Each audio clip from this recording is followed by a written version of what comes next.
President Cyril Ramaphosa has arrived in Paris, in France, to support the Springboks in the final match of the 2023 Rugby World Cup against New Zealand in Paris tonight.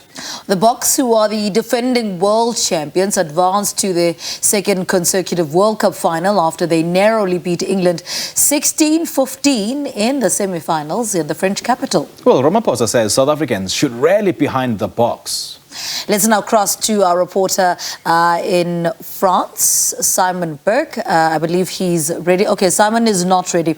We'll speak to him in a bit. One of the questions that I wanted to ask him, one of the analysis that's come out was that, you know, Boks mustn't allow the All Blacks to set the tempo for that game. And one of the criticism that came out of last week's game against England was that the Boks allowed, you know, the Springboks, in fact, allowed England to set the tempo, hence they found themselves on the back foot against England. So we'll ask him that, you know, is that one of the advice that should come through for the Springboks as they head to that World Cup final against New Zealand? There's a video that I saw of Zizikota, the sports minister. You know, the team is coming out of training. I think it looks like a stadium where they're training, and he's hugging the players, and it's so odd because you see the justice minister there as well. All right. Did you see the video? I saw that. He seems so misplaced. It's like, Justice Minister. Yeah, man, you're feeling out of place. Eh? It does look a bit out of place. Yeah. But let's see if we can cross back to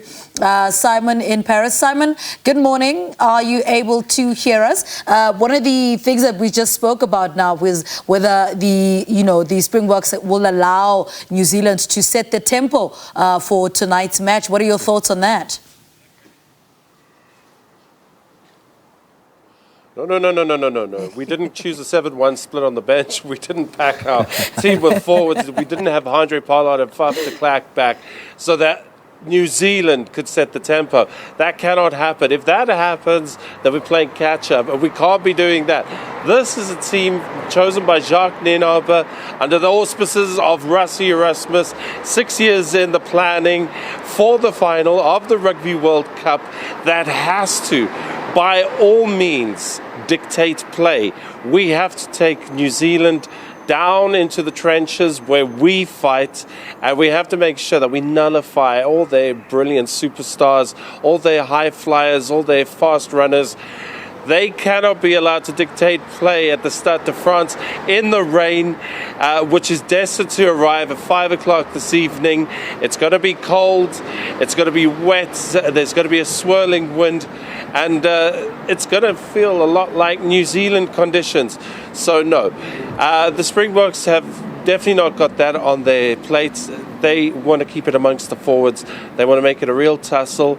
Against England last weekend, we saw an indication as to how, you know, these kind of forward-orientated teams play. It's brutal, it's not very pretty. And Jacques Nienaber, the coach, said that we're not going to be expecting a beautiful game of rugby. It's whoever can get to the line first, whoever can cross the post, and whoever can win the cup. That's what's happening here tonight. It's about winning the cup, not about playing beautiful rugby.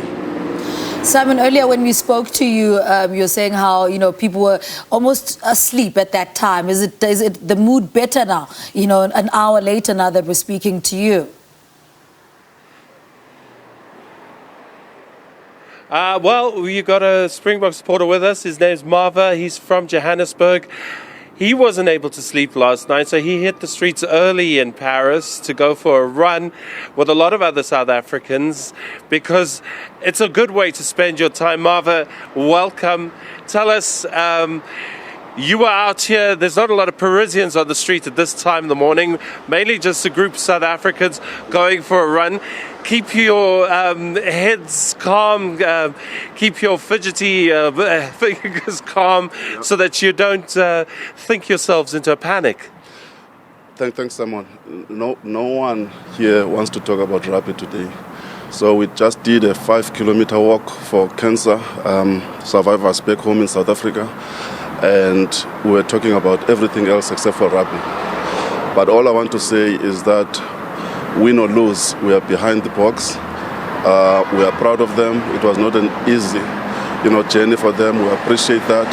The fact that we are here, when I watched the semi-final, I was back in Joburg, and I was thinking, I've got a ticket for the finals already. These guys are not going to be there. So the fact that they are here, we are proud of them. Win or lose, we are behind the Boks. We'll help them carry the trophy home. So you've already been through the emotional ringer, knowing that you had booked a ticket for the final, but not knowing if there's going to be a South Africa in the final. This team really has taken us to the brink. From your perspective in the final, they haven't said that they're going to, try to play beautiful rugby. It's going to be another tense final. Can you take that? Look, we're going to have to. We know that the All Blacks are going to bring their own today. It's going to be a physical game. We trust our boys are prepared for that. Like I said, win or lose, we are proud of them. We really rooting for them. If they take it home, great. I mean, we are here to witness the history. Either way, both teams going for the fourth trophy. If it's South Africa, great. If it's All Blacks, we're still proud of our boys. That's all I'm going to say. Marva, you flew over with a contingent of South Africans. When we play against the European teams, we're a little bit more full of bravado, boisterous. But knowing that we had to play New Zealand, a little bit more quietly respectful of our opponents.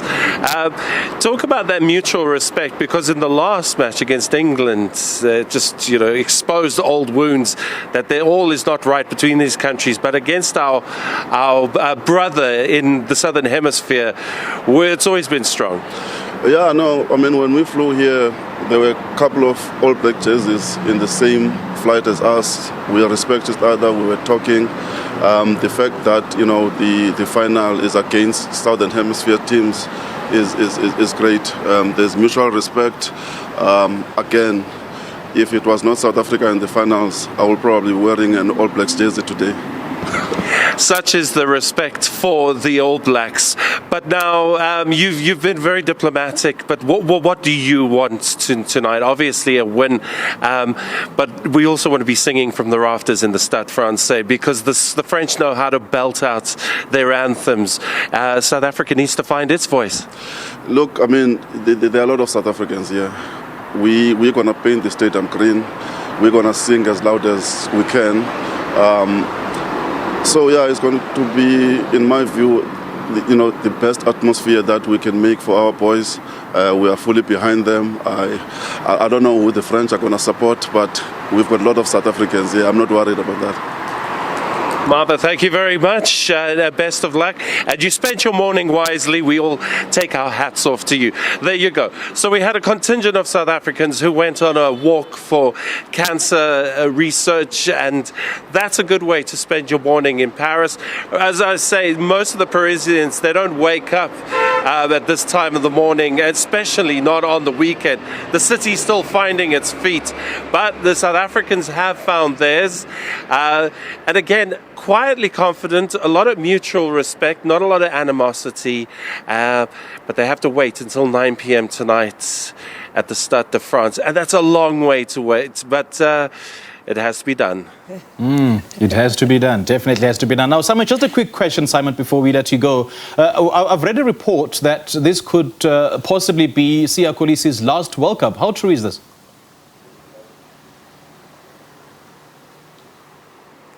Sorry, Sapiwe, you're going to have to repeat that again. We had a little bit of a breakdown in communications there. Yeah, sure. I read somewhere that Siya Kolisi, this could potentially and likely be his last World Cup.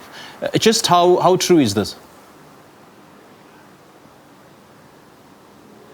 Well, given that he was one of the only Springboks who was alive, let's say, in 95, says he doesn't remember much, but it can show that the captain is getting on in age. And also the fact that he came back from quite a significant knee injury, and he's almost going to have run his body to standstill. But nothing has been confirmed yet. Of course, after the World Cup, Siya and his family take up residence in France, where they start a new chapter in their life. And Sia's going to use rugby for the best of it he can, because he is really a statesman now in the world game. But I think talk of his retirement, well, that may come, but may not. Let's see what happens tonight. If it's a win, then I think we won't hear much of that. However, if it is a loss, we might start hearing news roll in of how many players. If Sia does decide to call time, that is going to be a huge gap to fill, massive boots to fill. He really has been such a credit to this nation. And I don't think his days in rugby will be done by a long shot. As I say, he's elevated himself to international level. We would need him, dare I say, to be on the World Rugby Council to add some influence from South Africa. Because while we continue to win World Cups, we don't really have much influence on the game as a whole from World Rugby. Bearing in mind that we did put a bid in to host this edition of the World Cup and it was rejected. And we do need to host the World Cup again. Wouldn't that be something? And wouldn't Sia be the man who could deliver something like that? All right, Simon Burke, lovely chatting to you. Thank you so much for your update. All right, Simon touched a little bit on the weather, that it's going to be wet this evening. It's cold. Pims, I mean, they also in France, I think it's autumn around this time, eh? And this is the kind of weather to expect in Paris. What is it looking like tonight?